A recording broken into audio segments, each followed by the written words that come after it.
حضرات، اب میں آپ کے سامنے ایک واقعہ بیان کرنا چاہوں گا کہ جس کے ذریعے ہم یہ جان سکتے ہیں کہ آقا عالم حضور نبی اکرم صلی اللہ تعالی علیہ وسلم کیسے ایک پل میں عرش اعظم پر گئے اور آئے۔ آپ نے جنت کا مشاہدہ کیا، جنت میں گئے اور دوزخ کا بھی معائنہ کیا۔ یہ سب کیسے ہوا؟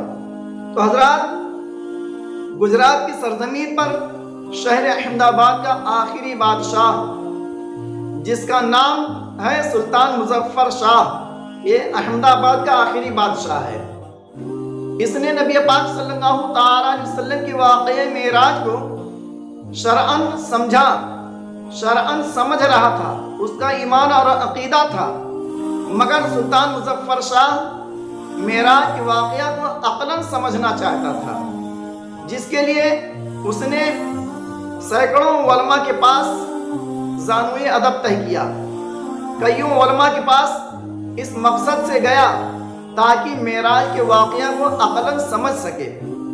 ہر عالم دین نے سلطان مظفر شاہ کو معراج کا واقعہ سمجھانے کی کوشش کی، مگر بادشاہ سمجھ نہ سکا۔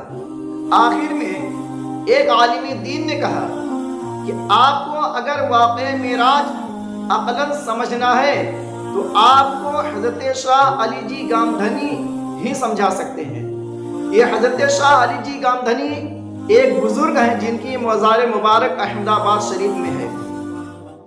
تو سلطان مظفر شاہ واقعہ معراج کو عقلاً سمجھنے کے لیے اپنے لاہو لشکر کے ساتھ، اپنے فوجیوں کے ساتھ، شاہی آن بان کے ساتھ گھوڑے پر سوار ہو کر حضرت شاہ علی جی گامدھنی رحمۃ اللہ تعالیٰ علیہ کی خانقاہ میں پہنچتا ہے تاکہ واقعہ معراج کو عقلاً سمجھا جا سکے۔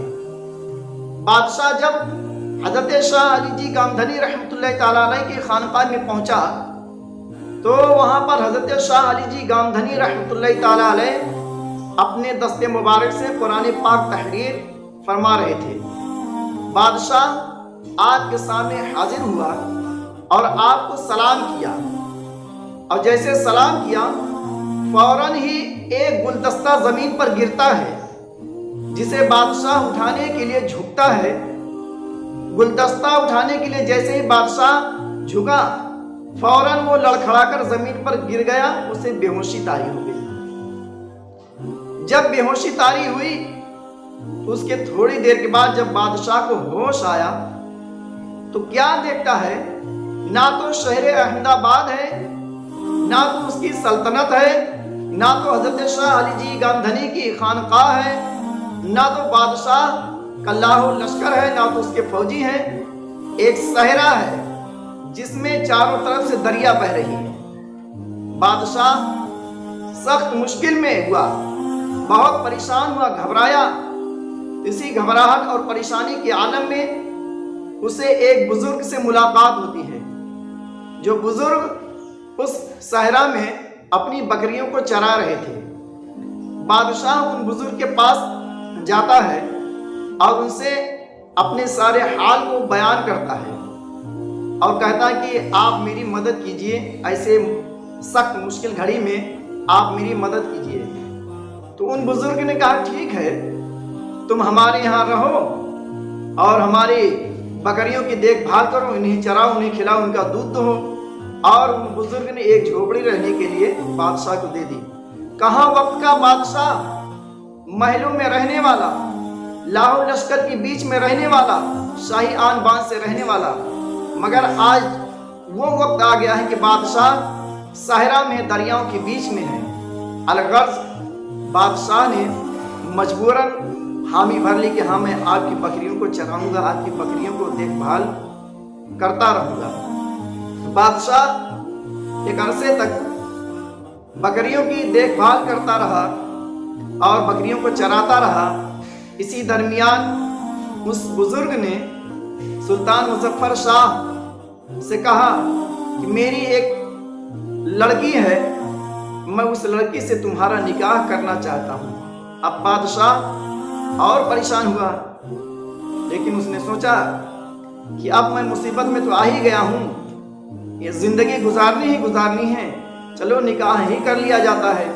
الغرض ان بزرگ نے اپنی بیٹی کا نکاح سلطان مظفر شاہ کے ساتھ کر دیا۔ عزیزان ملت اسلامیہ، 14 سال کا عرصہ گزر گیا، 7 اولادیں ہوئی بادشاہ کو، 7 اولادیں ہوئی 14 سال کے عرصے میں۔ ایک دن میاں بی بی کو کسی بات پر اختلاف ہو گیا۔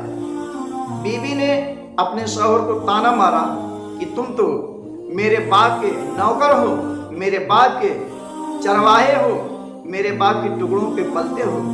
یہ باتیں سن کر بادشاہ کے دل پر چوٹ لگتی ہے اور بادشاہ زمین پر گر جاتا ہے، بے ہوش ہو جاتا ہے۔ کچھ دیر کے بعد جب بادشاہ کو ہوش آیا تو کیا دیکھتا ہے کہ حضرت شاہ علی جی گامدھنی کی بارگاہ ہے اور بادشاہ خود اپنے ہاتھوں میں گلدستہ لے کر کھڑا ہوا ہے۔ حضرت شاہ علی جی گامدھنی مسکرا کر سلام کا جواب دیتے ہیں کہ وعلیکم السلام، کہیے بادشاہ کیسے آنا ہوا؟ حضرات گرامی، بادشاہ کہتا ہے کہ حضور واقعی معراج کو سمجھنے کے لیے آیا تھا، میں واقعی معراج کو سمجھ گیا۔ اور عزیزان ملت اسلامیہ، ایک بات اور میں آپ کو بتانا چاہتا ہوں کہ جب سلطان مظفر شاہ حضرت شاہ علی جی گامدھنی کی بارگاہ میں آیا تھا تو اس وقت حضرت شاہ علی جی گامدھنی جو ہے قرآن پاک تحریر کر رہے تھے، اور اس وقت جب گلدستہ گرا تو جس جگہ پر حضرت شاہ علی جی گامدھنی کی قلم موجود تھی، اب بھی آپ کی قلم وہیں پر موجود ہے۔